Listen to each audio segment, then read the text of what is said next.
ये बड़े सौभाग्य की बात है कि चंडीगढ़ एक प्रकार से कुरुक्षेत्र के समीप की ही भूमि है।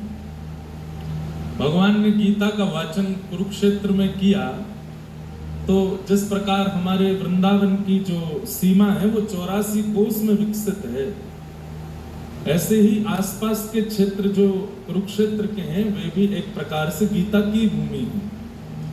तो उस भावना से चंडीगढ़ भी गीता की भूमि है, क्योंकि ठाकुर जी ने शब्द उच्चारण किए, गीत गाया, गीता को जब सुनाया तो वायु का स्पर्श करके वायु चंडीगढ़ भी आई होगी, वे शब्द चंडीगढ़ तक भी आए होंगे, तो यह भूमि भी एक प्रकार से गीता की भूमि है। और उस नाते से आज प्रथम दिन ही महाराज जी का आशीष प्राप्त होना इस बात को प्रमाणित करता है कि गीता के प्रवचनकर्ता श्री कृष्ण इस उत्सव से बड़े प्रसन्न हैं, इस उत्सव से बड़े आनंदित हैं। इसीलिए महाराज जी का प्रथम दिन ही आगमन हुआ। 7 दिन में किसी भी दिन महाराज जी आते, लेकिन इस भाव से ये जो भी भाव अभी बैठे बैठे प्रकट हुए, उन भावों से महाराज जी का प्रथम दिन आना एक बहुत ही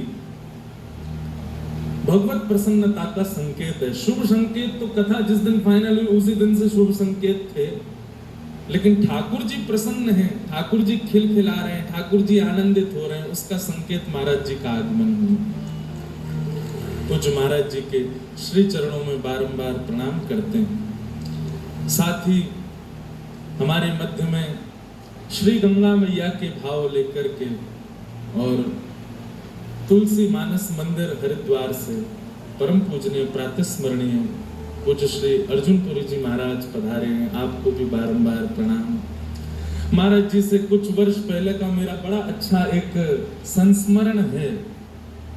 मेरी बद्रीनाथ में कथा हुई थी और बद्रीनाथ जाने के लिए एक दिन हरिद्वार रुकना आवश्यक है, अनिवार्य है। संभवतः महाराज जी के यहाँ ही रुकना हुआ था, तो जाते समय भी रुकना हुआ, जाते समय जब रुके तो महाराज जी कहीं बाहर थे, पर जब कथा करके लौटे तो महाराज जी का वहां दर्शन हुआ।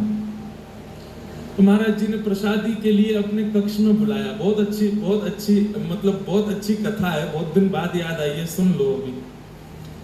तो महाराज जी ने अपने कक्ष में बुलाया, बोले हमारे साथ ही प्रसाद पाना। अब बद्रीनाथ